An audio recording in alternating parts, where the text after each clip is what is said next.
5 worst mental withdrawals that you're going to go through. So you're getting sober or you're going through whatever, and the 5 worst drugs that are going to give you the worst mental withdrawals are this. Honorable mention is actually going to end up being MDMA and LSD hallucinogens. Also alcohol. Alcohol actually, I think, should be on this list. The reason I don't think it's on the list is I think that alcohol pays to make sure it's not on the list, if that makes sense. But this is the list when I did my research. So number 5 is actually for mental withdrawals is going to be heroin. Heroin does affect your dopamine some, a lot of your pain receptors and stuff, but there's a lot of isolation. There's a lot of mental withdrawals that also go along with heroin. These 5 you do go through PAWS, which is post-acute withdrawal syndrome.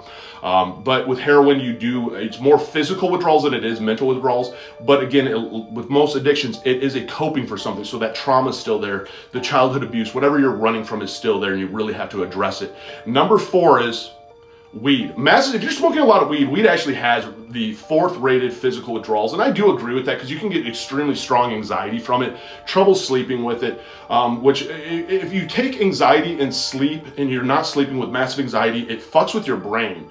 You really go into a paralysis state.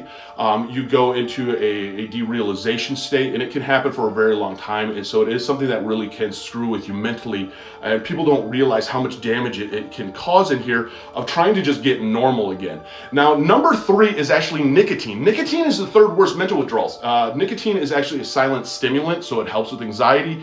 And it's really, we don't give nicotine the credit that we should of how strong of a withdrawal that you go through mentally, of craving it, of how it calms you down, the patterns. It wraps itself into your life. And so you have to actually, this habit and chemical addiction, you have both of them, which is very, very strong. The chemical addiction to nicotine is extremely strong, and the habit form is extremely strong.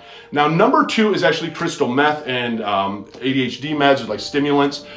They are the number 2. They do affect the serotonin receptors, and crystal meth, for example, produce the most amount of dopamine of any substance out there. Massive mental withdrawals that you're going to go through, massive with just depression. This is a substance that typically you're about a year into your sobriety, you're fighting still depression.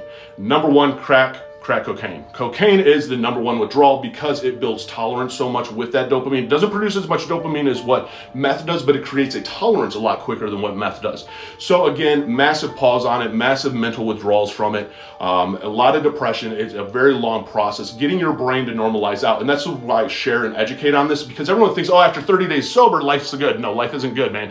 You're now going to a mental warfare, which can take years for your brain to level out.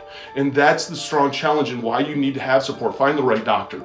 I got sober 7/25/17. It's one day at a time. It's finding what works for you. Inpatient treatment, outpatient treatment, therapy, therapist, medication.